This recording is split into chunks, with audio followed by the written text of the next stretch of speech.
Kami sungguh bersyukur, kami mohon pertolongan dan juga belas kasihan, karena Roh Kudus adalah Roh yang penuh dengan belas kasihan yang membimbing kami memiliki hati Tuhan dan yang memberikan kepada kami bahwa pencarian hidup orang percaya adalah menikmati pengurapan dan juga kebersamaan hadirat kekuatan dari Tuhan.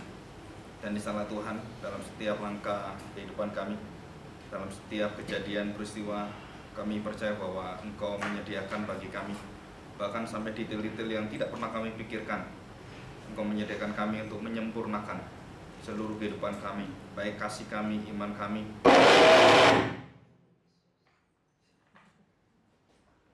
Dan kami bersyukur di hadapan-Mu, Engkau pakai setiap kami dengan kekuatan dari Roh Tuhan.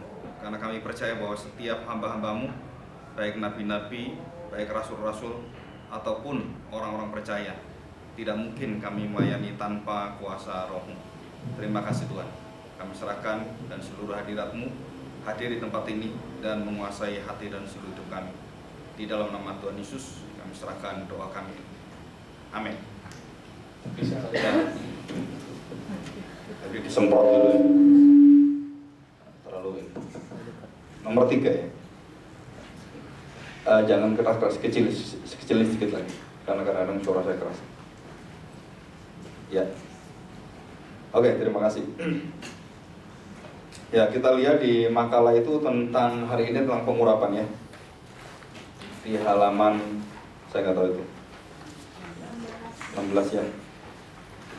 Nah, kita akan belajar tentang pengurapan yang diterima oleh Tuhan Yesus dan sendiri. Jadi kita belajarnya selalu begitu ya. Belajar tentang Roh Kudus, siapakah Roh Kudus itu dari mulut Tuhan Yesus sendiri. Dan sekarang kita belajar tentang pengurapan dari Tuhan Yesus sendiri. Nah, kapankah Yesus diurapi? Ada 3 hal penting. Jadi kalau kita lihat Tuhan Yesus diurapi itu 3 kali sebenarnya ya. Dan kita tidak bisa memisahkan pengurapan itu dan kita beda-bedakan. Jadi kalau pengurapan 1 apa, 2 apa, dan kemudian kita pisah-pisahkan, nggak bisa. Itu pengurapan itu menjadi satu kejadian hidup dia gitu ya. Dari mulai dia pelayanan pertama sampai terakhir dia memberikan hidup dan nyawa-nyawanya, darahnya. Nah, nanti ada satu yang luar biasa itu apa? Jadi Mesaya atau Kristus itu dari kata kerja yang diambil, itu kan kata benda ya. Itu kata benda dan kata kerja itu dari kata benda. Jadi di anointed itu yang diurapi itu urapannya itu kata bendanya. Jadi bukan, kalau bahasa Ibrani itu bukan kata kerja membentuk kata benda, bukan. Semua kata benda Ibrani. Jadi bahasa Ibrani di dalam arti Mesaya itu yang diurapi itu adalah orangnya. Jadi orangnya yang mengurapi. Jadi bukan kata kerjanya, bukan bendanya, bukan, tapi pribadinya itu. Nah, di sini banyak orang-orang nanti kalau kita lihat di dalam pelayanan dan setiap pertumbuhan gereja, itu kadang-kadang banyak orang yang salah mengerti bahwa pengurapan dan juga baptisan Roh Kudus atau baptisan air itu berkaitan dengan benda-bendanya. Semua itu alat. Air itu alat. Minyak juga alat. Minyak urapan gitu kan, banyak sekarang kan orang pakai minyak. Itu alat. Nah, kalau alat itu dijadikan semacam, karena di dalam bahasa Ibrani kan alat itu adalah yang mengurapi ya alat itu gitu. Nah, kita kadang-kadang nggak bisa misahkan ini. Jadi kalau minyak, kita pikir minyaknya itu mengurapi kita, padahal minyak itu alat. Nah, kalau orang-orang Ibrani, minyak itu adalah ya Allah sendiri dalam pikiran mereka. Kenapa? Karena minyak urapan ini adalah ya Kristus itu yang diurapi, ya minyak itu adalah Kristus sendiri. Jadi pikiran mereka adalah bendanya ini yang mengurapi kita dan yang memenuhi kita ya ini. Dan itu merupakan lambangnya. Nah, waktu dibawa dalam perjanjian baru di dalam gereja-gereja zaman sekarang, kita kemudian tidak bisa membedakan itu. Nah, kalau kita tidak bisa membedakan, kita menjadi orang penyembah berhala. Kita bukan nyembah Tuhan lagi. Kita nyembah benda-benda itu. Jadi nggak ada bedanya orang Kristen di dalam gereja dengan orang yang dikuil-kuil. Kenapa? Karena kita bentuknya sama. Karena kita anggap bahwa alatnya itu yang merupakan kuasanya di sana. Bukan sebenarnya. Bahkan barusan ini di Surabaya ada orang pakai jubah, dan jubahnya itu mengatakan begini, jubah saya ini lebih bagus dari jubahnya Tuhan Yesus. Karena dia punya jas itu dari sutra katanya, sebagian ada di sutra. Kayaknya kain terbagus, Tuhan Yesus nggak pakai itu katanya. Jadi kalau Tuhan Yesus jubahnya sederhana aja bisa membuat orang disembuhkan, apalagi jubah saya. Nah itu udah berhala dia. Waktu saya mendengar pendeta-pendeta ngomong seperti ini berhala semua, ngajari jemaatnya jadi penyembah berhala, bukan nyembah Tuhan Yesus itu. Karena dia tidak bisa membedakan bahwa bendanya, alatnya dengan personnya, nah itu dia lepas. Nah kita belajar pengurapan, ada pengurapan yang berarti bahwa minyak itu melambangkan dari kuasa Allah sendiri. Jadi mereka melihat bahwa minyak ini adalah hadir, minyaknya ini adalah mewakili Tuhan. Dan di dalam minyak ini ada kuasa, betul-betul Tuhan yang berkuasa di sana. Bagi orang-orang Israel, kekudusan itu adalah pemisahan benda. Kalau bagi kita, itu adalah secara spiritual. Bagi mereka enggak. Mereka bendanya yang ada kuasanya juga. Karena bendanya itu ada hadirat Tuhan di sana. Nah kalau dalam perjanjian baru itu menjadi lambang. Semua menjadi lambang. Kenapa? Karena ya tadi, dari konsep kalau salah, itu menjadi satu berhala yang luar biasa itu. Ya, dalam hidup kita termasuk ritual-ritual gereja, ataupun kalau tidak ada pengakuan iman rasuli, gereja itu nggak sah, gereja injili gitu ya. Kata siapa gitu? Karena gereja itu benar dan tidak benar bukan dari tetek bengeknya itu, bukan. Oh kalau nyanyi harus berdiri hormat, kalau duduk itu nggak hormat. Siapa bilang gitu? Kalau orang sakit di rumah sakit nggak bisa berdiri, nggak bisa duduk gimana? Nyanyi tidur nggak sopan dia. Bukan itu, intinya bukan itu. Tapi, nah kita masuk di dalam pemikiran-pemikiran yang bukan secara rohani, dan kemudian kita jadikan hal-hal itu secara jasmani gitu. Yang jasmani jadikan rohani. Nah itu kelemahan daripada pemimpin agama. Ya, supaya dia dapat kuasanya seolah luar biasa. Dan di situ juga tanda petik yang katanya Roh Kudus itu punya kuasa, juga memberikan dampak kuasanya sehingga orang itu bisa jatuh, bisa kemudian mendapatkan manifestasi. Nah itu harus diuji semua. Karena kita nggak tahu yang benar yang mana. Ya, nah kita mengujinya bagaimana dengan firman Tuhan. Tidak ada lain.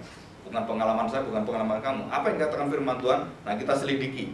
Orang kalau diurapi bagaimana, setelah diurapi bagaimana, siapa yang mengurapi, dan apakah sekali atau berkali-kali diurapi. Nah itu belajar firman Tuhan, kita menggali, kita pelajari. Baru kita tahu, oh nggak seperti ini. Oh berarti ini salah, ini benar begini. Nah baru kita tahu. Ya. Nah kalau kita mengajar tanpa betul-betul mempelajari firman Tuhan, pasti nyasar semua. Percaya saya.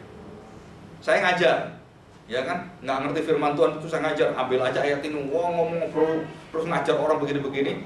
Begitu lihat, loh ini yang ayat ini kok lain ya dengan ini, kok berlawanan dengan ini. Nah itu dia sendiri nggak tahu. Bahkan pendetanya ditanya arti pengurapan itu apa sebenarnya, nggak ngerti juga dia. Apa sih pengurapan itu? Ya, nah kita baca. Ya, kita baca Matius 26 ayat 6 sampai 13. Saya bacakan ya. Ketika Yesus berada di Betania, di rumah Simon si Kusta. Perhatikan saudara. Jadi di Betania ada maksud Tuhan tempat itu. Nah saya tidak bicara banyak karena itu geographical teologi geografis, dan tempat-tempat itu ada makna semua gitu ya. Di Betania, kemudian di rumah Simon yang kena kusta, leper itu kusta.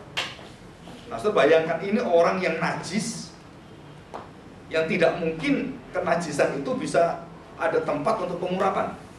Tapi di tempat itulah Yesus diurapi. Saudara. Jadi kalau di dalam perjanjian lama, pengurapan terjadi itu karena ada persiapan yang luar biasa, baru ada puncaknya, dan imam itu mengambil minyak yang sudah disiapkan luar biasa dan harganya mahal, baru diberikan pengurapan. Nah, Tuhan Yesus enggak. Dia persiapannya di mana? Di tempat-tempat orang berdosa semua. Pelayanan Tuhan Yesus adalah pelayanan yang dimulai dari tempat-tempat orang berdosa. Dan pengurapan dia di tempat-tempat seperti itu. Nah, kalau kita beda, kita di tempat-tempat yang kayaknya kudus, diurapi di situ. Padahal bukan itu. Dan Tuhan Yesus katakan nanti kalau kita lihat, kita terkejut sekali. Kenapa? Karena pengurapan selalu berkaitan dengan inti kerajaan Allah. Itu di mana orang miskin selalu ada padamu. Itu pengurapan yang tidak pernah terjawab sampai hari ini di dalam setiap pelayanan gereja kita. Jadi pengurapan Roh Kudus itu ada berkaitan dengan pelayanan kemiskinan. Karena Yesus sendiri katakan di sini, dan itu dilepaskan konteks ayat itu, nggak pernah dipakai. Yang dipakai apa? Kuasanya, Rabi ada kuasanya, ada keajaibannya gitu kan, ada mujizatnya gitu. Tapi yang miskin itu mereka potong, diskon, kan lumayan kan, ada diskonan. Ayatnya di diskon, wah ini nggak perlu ini diskon, kenapa? Nggak enak ini ayat ini, miskin ini nggak enak ini, kaya enak ini, kalau miskin nggak enak ini, diskon aja gitu. Dan nggak pernah dibahas, ya. Oke, kita lanjutkan ayat 7. Datanglah seorang perempuan kepadanya membawa sebuah buli-buli pualam. Buli-buli pualam itu apa ya? Yang untuk menyimpan bisa lama ya, karena pualam itu tahan lama. Berisi minyak wangi yang mahal.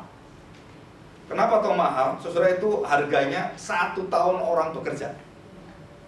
Harganya nanti di Lukas, di teman-teman lain dijelaskan.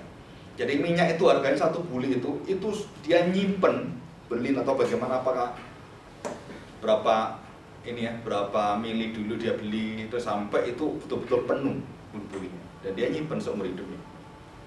Untuk apa? Untuk minyak pengurapan Mesias. Nah dia simpen. Nah setelah disimpen, dia dibawa. Buli-buli itu mungkin buli-buli nggak sing gede itu ya, kan ada buli-buli yang dipegang untuk orang-orang yang rumah-rumah kan ada kan, yang seperti kendil kecil gitu. Nah itu dibawa. Nah harganya itu 1 tahun orang bekerja. Itu mahalnya minta ampun. Dan wanginya juga luar biasa gitu ya, minyak wangi kan. Sekarang musim parfum di jalan-jalan kan. Nah setelah itu minyak urapan. Nah minyak itu dicurahkannya ke atas kepala Yesus yang sedang duduk makan. Ya. Atas kepala. Dia sedang duduk makan. Perempuan ini datang ini. Dan kemudian waktu dia makan, dicurahkan minyak itu di atas kepalanya. Kenapa Tuhan Yesus melihat ketidaksopanan ini? Dia berdiam. Kan nggak tahu aturan nih. Tiba-tiba datang terus kemudian ngurapi kepalanya dulu. Ini siapa ini? Bagaimana mungkin seorang pelacur, seorang yang dinamakan Magdalena itu, Maria Magdalena seorang pelacur yang sudah bertobat, bagaimana tangannya dia bisa dengan kuasa, dari mana dia bisa mengurapi Sang Mesias? Rumahnya rumah seorang kusta, dan yang datang seorang pelacur lagi. Saudara, kita akan apa ya, kalau kita bayangkan bagaimana pelayanan Tuhan Yesus itu berbeda luar biasa dengan apa yang kita layani di saat ini. Kita nggak pernah merasakan betapa apa ya, dekatnya Tuhan Yesus dengan orang berdosa. Sedangkan gereja itu sangat jauh dengan orang berdosa. Padahal pelayanan Tuhan Yesus dekat sekali dengan orang berdosa. Dia dekat dengan orang-orang yang sangat miskin. Dia dekat dengan orang-orang yang harus bertobat, orang-orang kaya. Dia dekat juga supaya mereka bertobat. Dekat dengan orang sombong, dia sama. Dia sangat dekat dengan orang berdosa, model-model seperti itu. Ya, oke, kita lanjutkan. Yang sedang duduk makan ya, di atas kepalanya. Melihat itu murid-murid gusar dan berkata, ya otomatis kan ini perempuan datang-datang buat ngurapi. Apa ini maksudnya ini? Mereka gusar itu artinya mulai gelisah dan marah ya. Untuk apa? Perhatikan, pemborosan ini. Sebab minyak itu dapat dijual dengan mahal dan uangnya dapat diberikan pada orang-orang miskin. Saudara, murid-murid itu gusar. Bertanya untuk apa pemborosan ini? Jadi bukan hanya Yudas, kan murid-murid kan, bukan hanya Yudas. Jadi mereka berpikir secara apa ya, hitung-hitungan ekonomis. Jadi si puanya jalan ya, ekonominya jalan ya, ngitung-ngitung gitu. Wah ini kalau gini nggak bisa nih, sayang ini kalau dijual gitu untuk pelayanan bagus. Nah kita seringkali kalau melayani kayak gitu juga. Wah ini kalau gini jangan melayani beri yang terbagus gini. Wah ini harusnya kasih itu aja, dialihkan ke sana. Padahal Tuhan nggak minta itu, Tuhan minta kamu jalani dengan taat. Soal bagus gak bagus bukan urusanmu, soal diberikan siapa bukan urusanmu. Yang penting hatimu tulus, taat, memberi tuntas, tulus, dan tanpa pamrih. Kasih aja udah. Mau dipakai nggak dipakai, mau jujur nggak jujur, itu urusan dia dan Tuhan. Jadi maksudnya seperti itu. Jadi urusan dengan dia dengan Tuhan, dan dia persembahkan terbaik, Tuhan terima. Ya kamu mau bicara apapun, mau kritiki, nggak peduli Tuhan. Kenapa? Karena dia mau persembahkan terbaik bagimu. Nah orang-orang kadang-kadang nggak punya mental seperti ini ya di dalam pelayanan. Karena kita banyak perhitungan-perhitungan yang jauh dari hati Tuhan. Oke, kita lanjutkan. Ayat yang ke-10 ya. Tetapi Yesus mengetahui pikiran mereka lalu berkata, mengapa kamu menyusahkan perempuan ini? sebab ia telah melakukan suatu perbuatan yang baik kepadaku. Guru, apa itu perbuatan baik? Apa yang harus aku lakukan, guru? Ada orang yang hebat luar biasa kan? Pendidikannya hebat, pemuda yang luar biasa, orang kaya, terpandang dan taat dengan agama, runtuh. Tapi Yesus mengatakan perbuatan perempuan ini baik. Aneh sekali ya. Apa yang baik? Karena dia memikirkan satu pengorbanan Tuhan yang tertinggi. Jadi hari ini kita belajar tentang pengurapan. Inti tertinggi adalah menikmati hati pengorbanan Tuhan. Dan bagaimana kita memberikan hati itu dalam seluruh hidup kita, kita salurkan kepada orang-orang perlu dibelas kasihani. Itu inti pengurapan.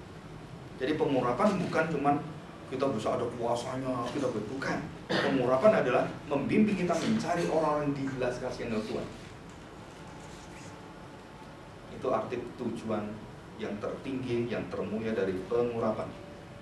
Jadi bukan menyatakan, mujizat yang apa, bukan itu. Ya, pengurapan itu memang ada kuasa dalam pelayanan kasih. Tapi tujuan pengurapan adalah membawa hati orang-orang menikmati belas kasihan Yesus di kayu salib. Dan bagaimanakah kita menyalurkan itu dengan menghormatinya, dan kita menyediakan waktu dan yang terbaik dalam hidup kita, penghasilan kita kumpulkan dan kemudian kita berikan pada Tuhan sebagai minyak urapan. Persembahan yang terbaik dan diberikan. Nah, diwakili dengan anak domba Allah kan, disembelih, diterima, akhirnya minyak itu dibakar oleh api dari langit dan naik hubungan ke atas, diterima oleh Tuhan.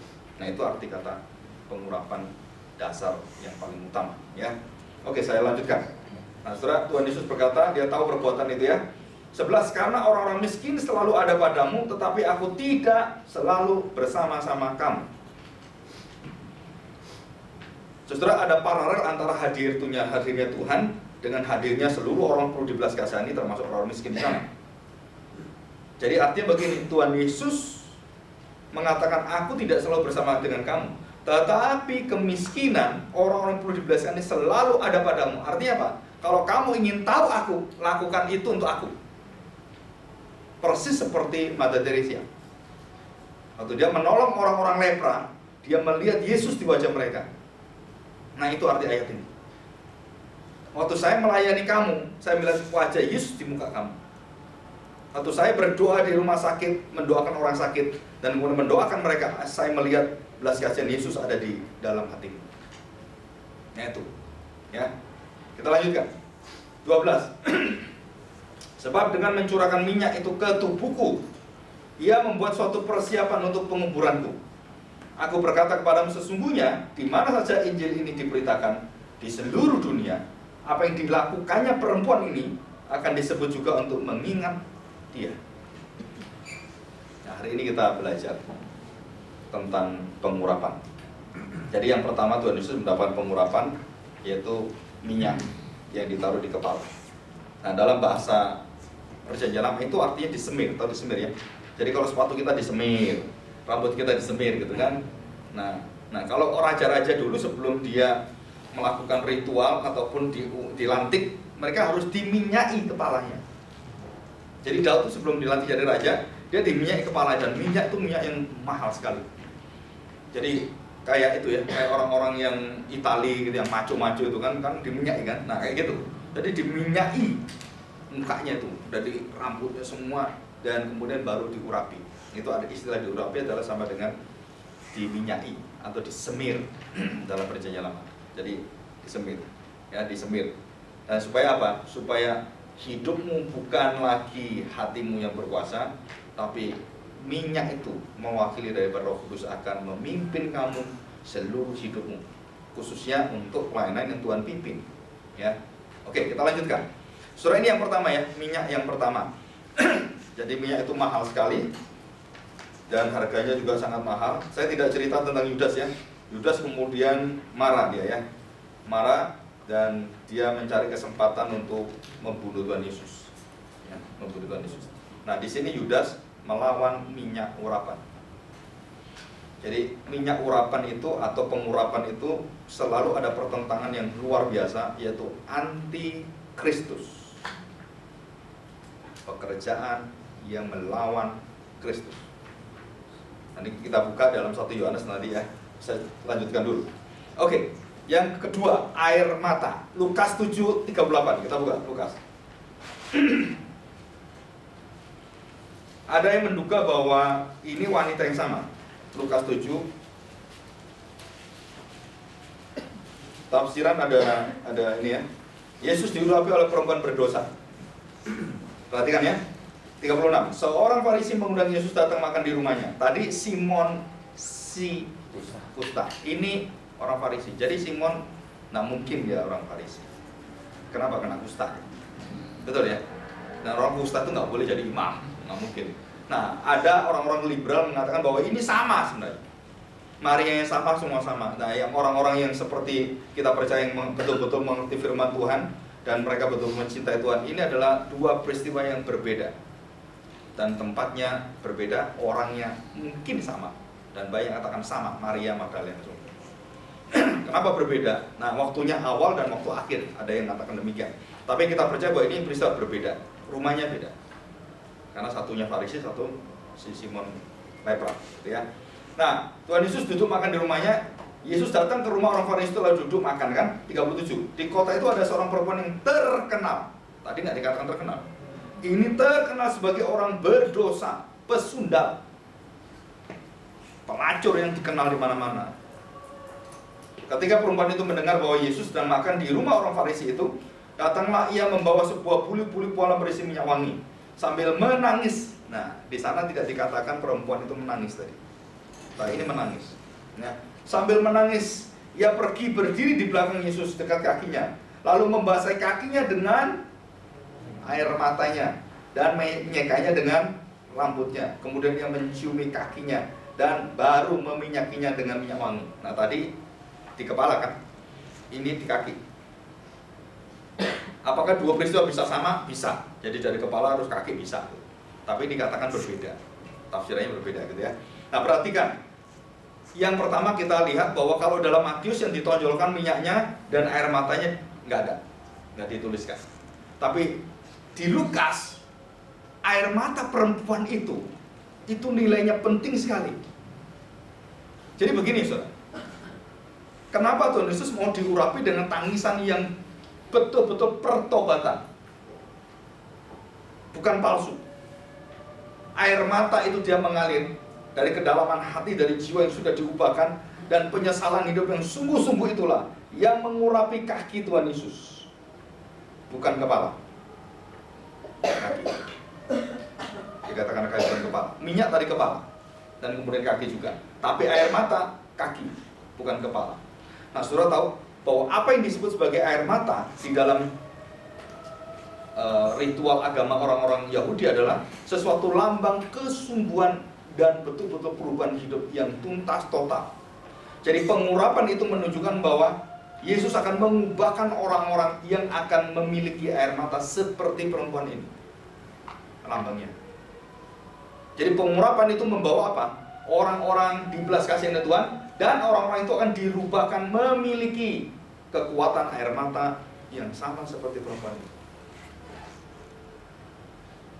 Jadi setelah kita mendapatkan belas kasihan Tuhan, betul-betul dapat anugerah keselamatan, dan kita mengenal Yesus yang mati di kayu salib, dan kita pernah lihat filmnya, kita melihat The Passion of Christ dan semuanya. Setiap kali melihat, kita kemudian menangis melihat itu. Kita hibah dengan apa? Betapa berdosanya saya. Nah, saudara, perubahan hidup seperti itulah kuasa daripada buah pengurapan.